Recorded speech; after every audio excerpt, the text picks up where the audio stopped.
Hello, everybody. I want to tell you about the changes that you will see in worship starting this Sunday in light of the changes that the state of California has made with how we are responding to COVID. Some good news regarding sanctuary and worship and what we can do. One thing is the social distancing requirement is going away. So, in fact, right now we are removing the chairs into their proper location. They had to stop so there wouldn't be background noise while I'm recording this. But the chairs back to a normal pre-COVID spacing. We can be closer to one another, sit closer to one another if you're comfortable with that. During the greeting, get up, walk around, shake hands, talk to people. So that starts this Sunday. For those who are fully vaccinated, you do not need to wear a mask. Now, those who have not been vaccinated, we still recommend that you wear a mask for your own protection and for the protection of others.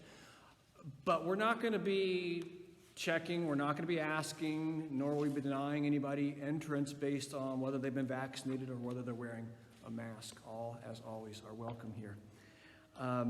Singing is permitted and strongly encouraged. So come Sunday, prepared to sing. And this coming Sunday is not a communion Sunday. June 27th will be. And when we do have communion on the 27th, it will be as we used to do, continuous communion coming forward, and with the opportunity, if you want to have a time of prayer at the rail also. And that'll start on the 27th. So looking forward to that. The cry room is open and available. So we're very pleased that that's the case as well. So those are some of the changes you will see Sunday. I want to encourage you, those who are comfortable with all this, come join us in worship. It's good and better when we are together, and looking forward to that. A couple other things you'll see in the e-vine that's going out today. In events when we're having food, we will have food like we like to do when we come together and having a reception or a meal or a banquet. The one thing we're going to keep doing is any food that we'll have will be served. We won't have a self-serve buffet, but will be served to you on a plate or into your hand. Just trying to keep safe that way as well. Now, a couple more things I want to say as we go forward in this. Just want to encourage everybody to keep making wise decisions regarding how we live together at this time. Doing what is best for not just your own safety, but for the safety of others. As Christians, followers of Christ, first allegiance and loyalty is to Christ. Our first concern is not necessarily asserting our rights or our freedom, but rather love for the neighbor, which sometimes means, as we've talked about throughout the year, sometimes means sacrificing our freedom, laying down our rights, if it helps us to love the neighbor.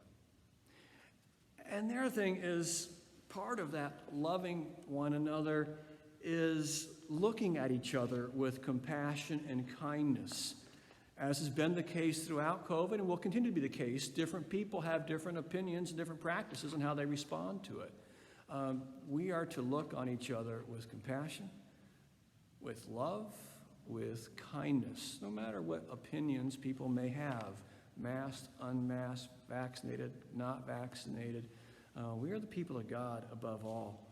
Paul writes in Philippians 2, 3, and 4, "Do nothing out of selfish ambition or vain conceit, rather in humility value others above yourselves, not looking to your own interests, but each of you to the interests of others." So we know, well-intentioned followers of Jesus can disagree on some things, but that never means that we should stop loving and being kind to each other. Satan wants to divide. Christ wants us together. So, anyway, looking forward to having you in worship, online, in person, but want to let you know about what changes to see starting this Sunday.